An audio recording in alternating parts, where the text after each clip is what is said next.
Welcome back. I'm Barry Craig.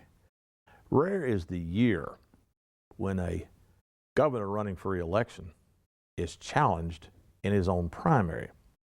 Governor Matt Bevin doesn't have one opponent in the Republican primary in May. He has two. On the Democratic side, there are four scrambling for the grand prize in Kentucky politics. That's always been the governorship. With us today to talk about politics is an old friend of the show, Professor Gerald Watkins. Professor Watkins doesn't just teach politics, he practices politics. He is a Paducah City Commissioner, turned state representative, turned back into Paducah City Commissioner. Welcome to the program. Good morning. It's good to be with you, Professor Barry Craig. I'm always honored and always have a good time being on your show with you. Well, we always enjoy gossiping about politics, and here we go again for those Kentuckians who thought they'd get a year off. Wrong. We've got one coming here.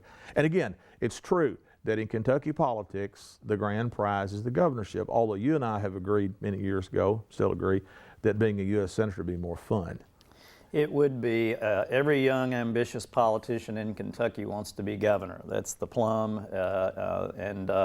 Few want to go to Washington, D.C., but I'm with you. I'd much rather serve in the U.S. Senate or the U.S. House. Oh, I would too. Be in Washington, D.C. than to be in the governor's mansion in Frankfort, Kentucky. Okay, let's go down this list of 7 and talk about the running mates. And you kind of size up, tell us a little bit about the candidates, how you think the candidates will fare in the primary and then the general election. Interestingly, of the 4 Democrats running, 2 have filed and 2 haven't. Attorney General Andy Beshear of Louisville is in his 2nd term, can't run again. He's running for governor. His running mate is Jacqueline Coleman of Harrodsburg. She's an assistant principal at Nelson County High School in Bardstown. So, how do you size up his chances? Andy Beshear and Jacqueline Coleman are going to be strong. Andy's father, Governor Steve Beshear, served 2 terms, very popular, enjoyed a lot of Republican support, 2 landslide wins, really. And of course, you can't transfer, but it gives him really, really strong name recognition. And there's the old troops out there that worked for his father that certainly are going to be helping him. So he's one of the, I think, between 2 of them that really have a chance of winning the Democratic Party nomination and also being elected governor of Kentucky. And he has a strong running mate, too. Jacqueline Coleman is a basketball coach. Her dad was a longtime state representative, and she's was a teacher, a great running mate, and so they're out working hard, raising a lot of money, and I think he has a really strong chance, and he's gotten a lot of support from winning the lawsuits that he's filed against the sitting governor, Matt Bevin, and that has gone a long way with certainly the Democratic constituency, teachers, law enforcement, firefighters, and working class people. So he's going to be a really strong candidate. There was a poll a few weeks ago which showed that Beshear beating Bevin in a head-to-head match, I think by 8 points. It had Rocky Atkins, we'll talk about him in a minute, winning by 1. Now that was before Adam Eden tossed his hat in the ring. In October, there was a morning consult poll that ranked, in terms of popularity, Governor Bevin is ranked 46th out of 50 governors. Now, having said that, and you and I both know, polls can be woefully inaccurate. Going back to the 2015 governor's race, when Jack Conway had, an 8-point lead on election eve and got beat by double digits. So yeah. Polls are, you've got to take those with not a grain of salt, a boulder of salt. Yeah.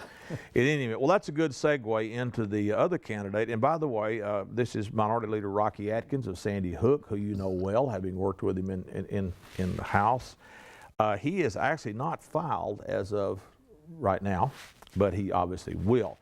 His running mate is Stephanie Horn, a Louisville attorney. So how do you size up the Atkins-Horn team? Yeah, they're going to be really strong. I served with Rocky 6 years in the State House, and he is a true gentleman. He's as honest as they come, and Loved working with him. He treated everybody, Democrats and Republicans alike, well. He brought up Republican legislation. He tried to help Republicans in the House, and he is actually well liked by a number of the Republican state representatives.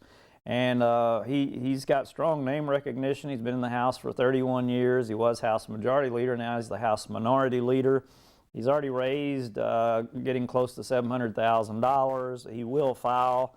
And his running mate is quite wealthy, and she's from Louisville. He's from eastern Kentucky, Sandy Hook, former basketball player from Morehead State, and last time they went to the NAACP tournament, I think, was when he was there. Well, no, they went one time since then. You mean NCAA? What did I say? NAACP. Okay. JW is the tournament director. Forgive us, JW. Yeah. That's J.W. Clear, who's president of the Paducah branch. Yeah. I got excited and put too many A's in there. NCAA. Okay, sorry about that. But at any rate, he's a great athlete. He's a great musician.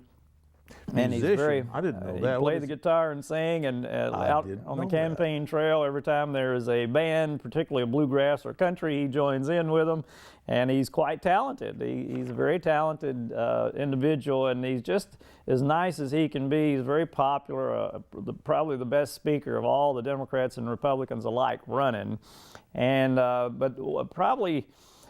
He's going to run really strong in eastern Kentucky and really strong in western Kentucky, I think. He's the most moderate, kind of a center, moderate conservative candidate. And now that Adam Edlin's in the race, that benefits him because you've got two from the Lexington running that's going to split that vote to more urban areas, and that should benefit Rocky. So I think he has a really strong chance. I really, just my personal opinion, I think he'd be the strongest candidate in the general election against Governor Bevin. And he enjoys great labor support, and he's just going to be a really strong candidate. Well, that's a segue into Adam Edlin, the third Democratic candidate. He is from Lexington, as you said. He's a former state auditor. And his running mate is Gil Holland, who is a Louisville business owner and developer. How do you see his chances? Well, Adam Edlin was a rising star. He worked in the Governor Bevin's administration, a couple of different positions, and he's an incredible public speaker, very good. He's very smart. You meant Governor Beshear, right? You said Governor Bevin. Yeah. Yeah, okay. Golly, can we start? Don't worry about it. We're fine.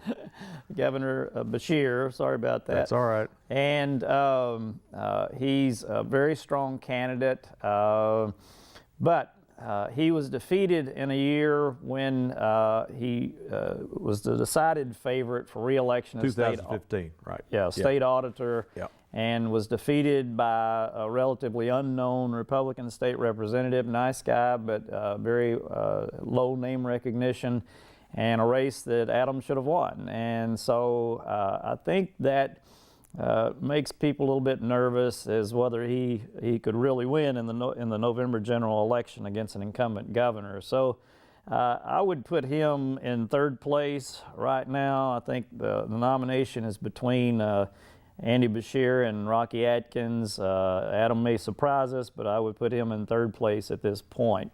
But he is a top-tier candidate. Mm-hmm.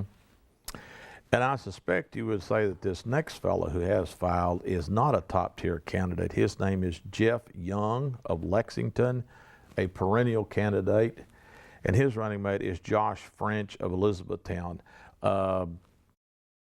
What can you say about Jeff Young except he runs every chance he gets? Yeah, how many and times he loses. He ran? He gloriously loses. Yeah, I couldn't imagine that he'd get more than 2 or 3% of the vote, if that much. But yeah, I don't know why he gets in the race, but just likes to see his name on the ballot. I guess he doesn't campaign, doesn't spend any raise or spend any money, but just likes to run. So yeah, as you said, he's a perennial candidate and just will not have any effect whatsoever on this race. Right. Do you think anyone else is going to jump in on the Democratic side, or do you think the field is pretty well set? I think it's set. I haven't heard of any other names. Attica Scott, I served with her in the State House from Louisville, made a public announcement, didn't file, toyed with the idea, and then decided that she wouldn't be able to raise enough money to be a strong candidate, and so she decided not to. I can't Coleman Eldridge also talked about it and didn't do it. Yeah, And, but from what, and my sources tell me that the field is probably set. Allison Grimes was mentioned, batted about. She just now had a child. And there's also some difficulties with her father. It makes it a real challenge for her to run this time, and she's wisely setting it out. And so yeah, she needs to concentrate on being a new mother and let the legal difficulties work themselves What exactly out. did he do that got him in trouble? It's Well, campaign financing or something, isn't it? He used his own money to make in-kind contributions, particularly buying a bus to drive her around the state to campaign, and didn't. That was in her Senate campaign? In the Senate campaign against U.S. Senator Mitch McConnell. Right. And so the charge is violating campaign contribution limits and not disclosing those contributions. Well, going back to the Democratic field, and I agree with your description of Rocky Atkins, he's sort of a throwback to old-time Kentucky politicians, which a lot of them used musical instruments as shticks. That was very common. On the other hand, Edlin seems to be more of a modern candidate. I'm sure he'll use tons of social media, all that sort of thing. And then Beshear, he's probably kind of in between, I guess. And you think, because obviously campaigning has changed hugely. Social media, which back when I was a reporter, I thought social media was what reporters got together in the bar and got drunk after the paper went down. That was being social as the media. So I would assume that Edlin probably would be the savviest with social media, maybe Beshear. Is Atkins pretty much in tune with that stuff too?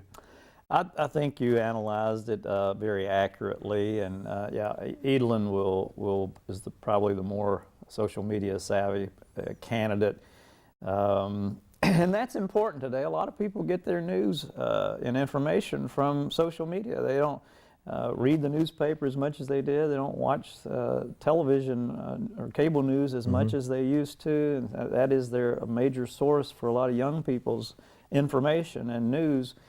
And so he can benefit in that area. I think you have to have a combination. Rocky will do a lot of TV and newspaper and traditional, and he'll also do some social media, but he's best out on the campaign stump. And he is a tireless worker. I mean, an athlete, he's stayed in shape. He's still an athlete. And his basketball court right now is 120 counties in Kentucky, and he's all over the place. I mean, the guy is just doesn't tire, and that's what it's going to take, and he can raise money. You got three really strong, interesting candidates on the Democratic side running for governor this year that's going to make it really interesting. On the other side, Governor Matt Bevin has not filed at this point, but he has said he is going to run. He is from Anchorage. His lieutenant governor so far is Janine Hampton of Bowling Green. The interesting thing here is that he has yet to say that she will be his running mate in a second try for governor. What's going on with that? Well, he hadn't filed yet, but he keeps saying that he is definitely running, and everybody that I've talked to said he is. And but he wants a new running mate. He's been trying to find his lieutenant governor a job in the Trump administration, and she's had 3 offers, but none of them were high enough level to her liking, so she has turned all 3 of them down. But he is not going to run with her a second time.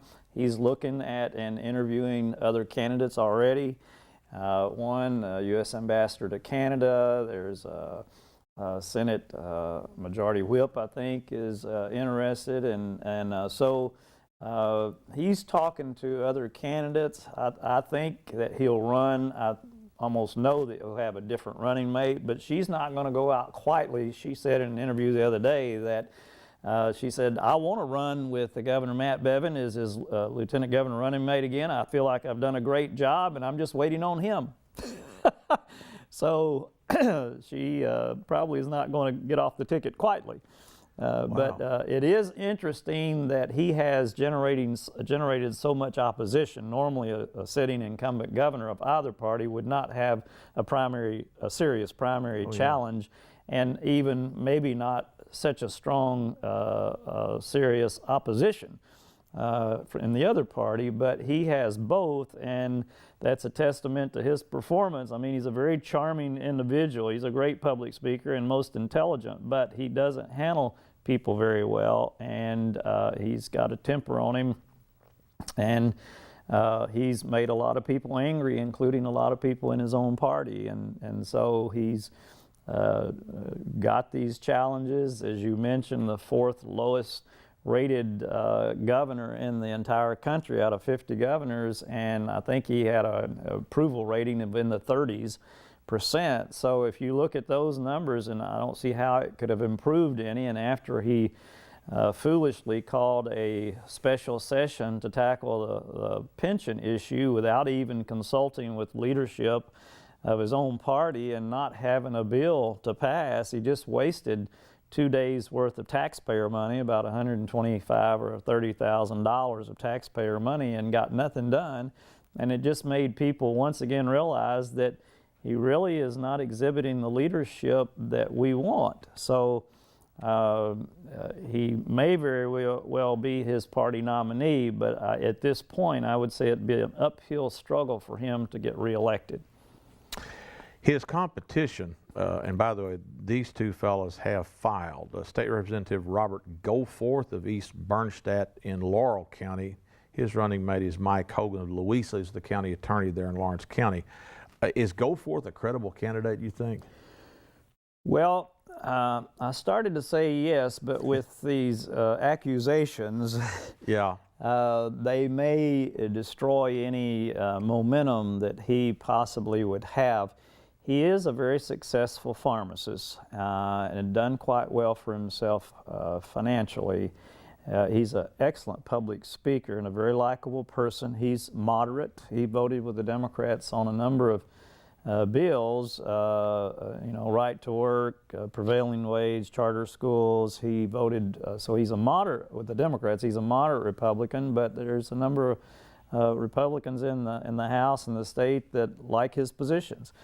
And so I would say that he would be a credibly fairly strong candidate, but with these accusations it may his campaign may implode. I don't know, but at this point with what's going on, I would say that Governor Bevin should win the primary.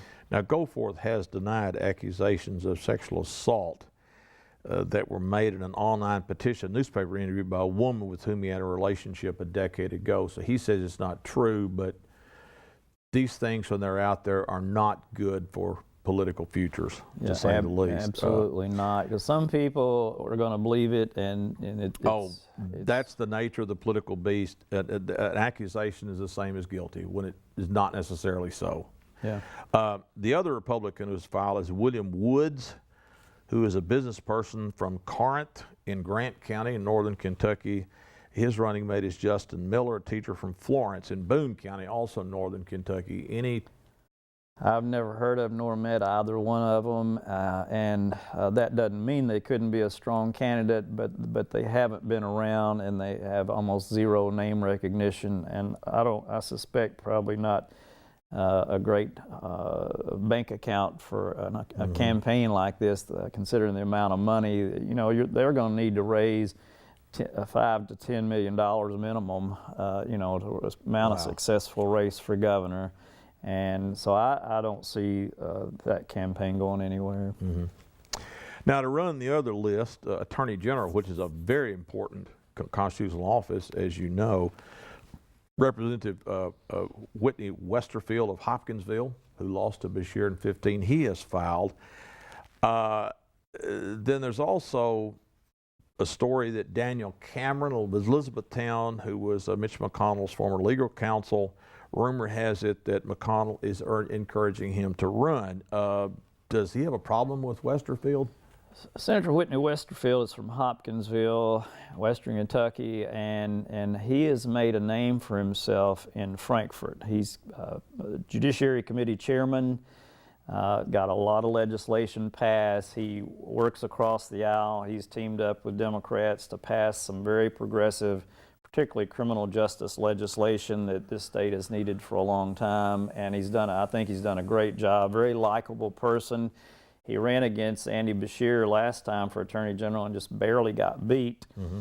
I would think that he would really be the strongest candidate and would have really a strong chance of being the next Attorney General. I'm not sure what Senator McConnell has against him. There's been no rumors of any problem or issue or animosity or falling out or anything. I suspect it may be that Senator Westerfield may be a little too progressive or moderate for him. Whitney is conservative. He's just not really extreme conservative. Certainly in the area of crime and punishment, he realizes that just when people have drug charges against them, send them away to prison for many years is not the answer. It's not the solution. So I suspect that it has something to do with some of his legislation. The Democrat who says he's running is a familiar face to you. Obviously, he was your House Speaker, Greg Stumbo, and a former Attorney General himself. Lives in Lexington now, I understand, used to live in Prestonsburg. No, the Democrats in this thing right now. What about Stumbo? Can he make a political comeback after being defeated in 2016? We will see. I like the former speaker. He's a very likable person, incredible politician. He's got elected to the State House in 1980, served over 30 years, I think. He, as you mentioned, served a term as Attorney General, and a very powerful public speaker. Mm-hmm. But he was defeated for re-election in a very strong Democratic district that he had represented all those years by a Republican 2 years ago, and it was about a 10, 11-point margin of victory. I don't know how much that hurt him. Now you're talking about a statewide race. Hillary's not on the ticket. Cole's not the issue this time, and like it was then. So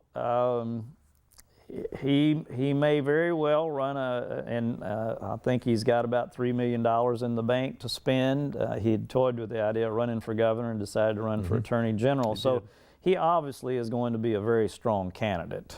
He has statewide name recognition, obviously, and I think it'd be a heck of a race between he and Senator Whitney Westerfield to see them go at it. That would be an interesting race to watch. I wouldn't count either one of them out. I think that if that were the case, and I think it probably will be, it'd be a really close race. Here are the rumored candidates, and we're running out of time, so I better pick up the pace here. Former State Representative Sandy Overly of Paris, who you know, State Representative Chris Harris of Pikeville, who you know, and State Senator Morgan McGarvey of Louisville, who you know. Real quick. Well, they're all three great friends. I think all three of them be really strong candidates. Representative Chris Harris is dealing. He's got a son that was a student at UK that fell, and I think he's in a coma. He's still in a coma, and I think that would be asking too much of him. His son comes first. I just don't think he will do it.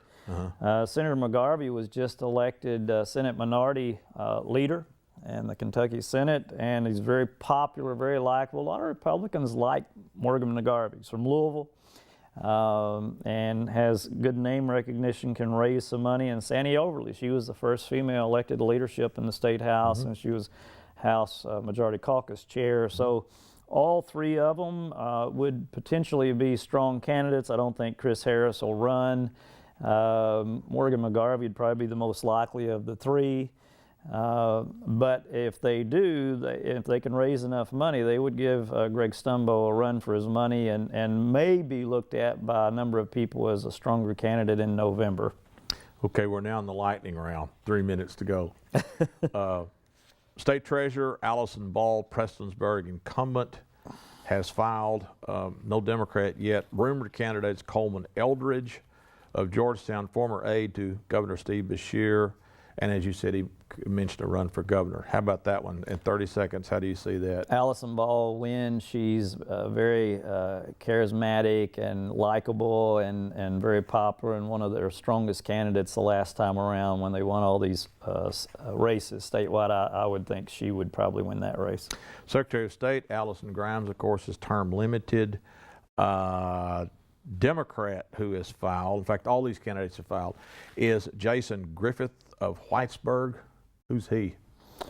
Never heard of him. Okay. Republicans, Michael Adams of Linden, Andrew English of Crestwood, and Carl Trump Nett of Louisville. This is on the ballot.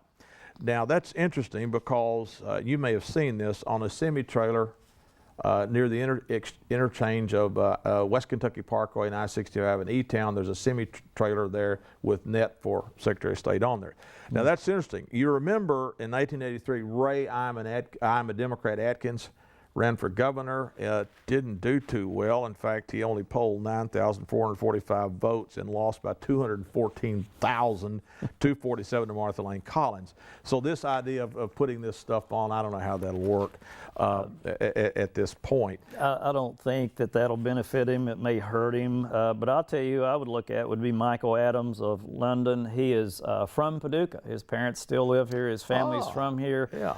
He's wanted to be at a high level of politics since he was in high school, and I know him personally. He's very likable. He's paid his dues. He's still young. He's been working his way up for all these years. I would keep my eye on Michael Adams. He's a rising star in the Republican Party and in Kentucky. Less than 1 minute. Auditor Chris Tobey of Anchorage, running for auditor, author of Kentucky Fried Pensions, that book.